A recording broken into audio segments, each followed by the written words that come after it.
बिस्मिल्लाहिर्रहमानिर्रहीम। अस्सलामुअलैकुम दोस्तों, क्या हाल है? ठीक हो वालो? खैरियत है?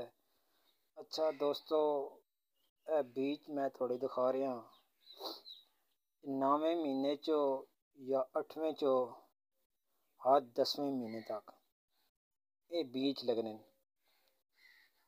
इन्हां च पहला बीज है वो है चने ना, दूसरा मटर, तीसरा लोबिया, चौथा गाजर, पंजवा मूली, छेवां शलजम, सतवां मेथरी, अठवां पालक, नौवां मेथरे, 10वां सौंफ, 11वां धनिया,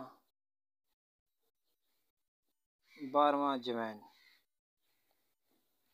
ये 12 बीज जेड़े ने जनाब 8वें महीने चो, 9वें और 10वें महीने च लाओ और तकरीबन 4 महीने सब्जी जी है वो घर नहीं पाओ। सिर्फ बीज ने जो रेट है वो 200 रुपये है। 12 बीज 200 रुपये ने 15 तो 20,000 रुपये की सब्जी घर विच पाओ। और मैं ये चाहना कि हर बंदा अपने घर चो ये सब्जी लावे, ये बीज लावे और तकरीबन 3-4 महीने सब्जी जी है वो घर विच ही अपने घर विच ही सब्जी पावे। इन्हां च 2 चीज़ां और न, एक टमाटर, एक सब्ज़ मिर्च।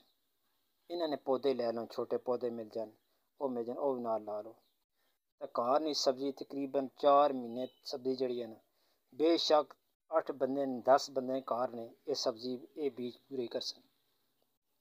धनिया और थोड़ा ज़्यादा कर लो, पालक थोड़ी और ज़्यादा कर लो, लेकिन 200 ना बीज लगाओ और 15 तो 20,000 रुपये की सब्जी घर विच पाओ। हर बंदा घर विच अपने सब्जी लावे, टमाटर लावे, मिर्च लावे, गोंगलू मूली जो कुछ बीज ने दिखा रहे ये सारे लगावे। इंशाल्लाह 20,000 रुपये की सब्जी 4 महीने तक अपनी घर विच ही फायदा ही फायदा है। हर बंदा ये घर विच लावे, गमले ला लो, थोड़ी जी किनारिये बढ़ा लो, वेली लगा लो। हर घर विच तकरीबन जगह थोड़ी जी होनी जिस तरह बीज लग जाने।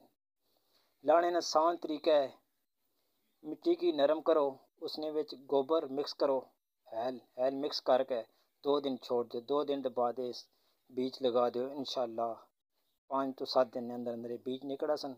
फिर पानी दे दो, देखभाल इन्हें करो, इंशाल्लाह सब्जी बहुत ज़्यादा हो जाएगी।